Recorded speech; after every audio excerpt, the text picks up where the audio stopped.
So if we adopted presidential system of government from America, why can't we adopt ranching from America? Of course, we have done that in Benue State here, and you have seen that it has succeeded. So this question of erasing those who oppose to Fulani men. I also heard about the press statement issued by the presidency when the governor of Ondo issued a 7-day ultimatum that the Fulani should leave the forest. The presidency came out swiftly and said that it is wrong for him to say that. But when people are killed in Benue, killed in Ondo, killed in Ekiti, killed in Taraba, killed in Jigawa, killed in Zamfara, killed in all these places by these herdsmen, and they come out. There is one Fulani social cultural organization called FUNAM, who came out and claimed responsibility and said that they are going to do more. They will mobilize Fulanis from all over the place to come and take over Nigeria, that it is their ancestral land. Presidency did not say anything. But they quickly ordered the arrest of an activist who stood up to speak and to work against his people. What else will you do? When you see your people being killed, you see your people's farm being razed down, being eaten up by herdsmen, what else will you do as a patriotic person of that community? What else will you do? It's just the same thing.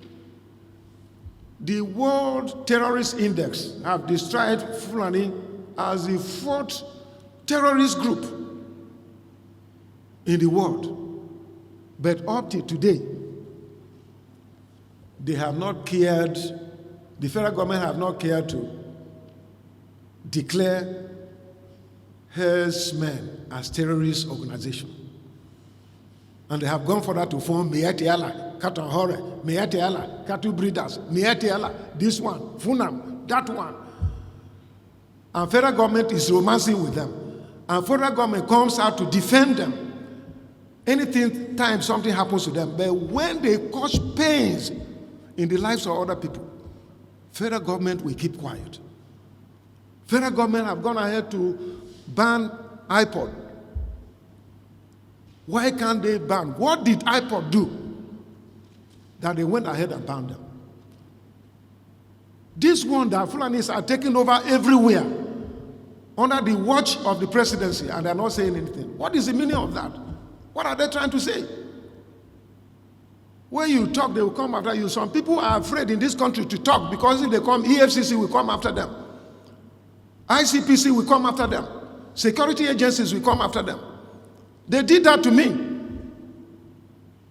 And I went to court against them and I won. They did that to me. They tried to impeach me. But by the grace of God, I survived. So these are the issues. So why do you need to go and talk about that man must be arrested? How about the Fulani men that killed people, remove people's eyes, give people gradual killing? Have you made any attempt to arrest them? All these things are all over the place on social media. And that is why I'm calling on Mr. President to act fast. Otherwise, it will be late. And all of us will be consumed. We may wake up one day and we'll discover that we don't have a country called Nigeria again. And the only way to do it is for our leader, the president,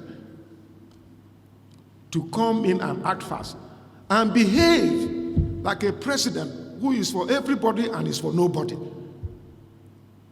But the way the presidency is behaving now is a contradiction to what he told us and the oath of office that he took. Thanks for checking out Symphony on YouTube. Please be sure to subscribe and like our videos for updates.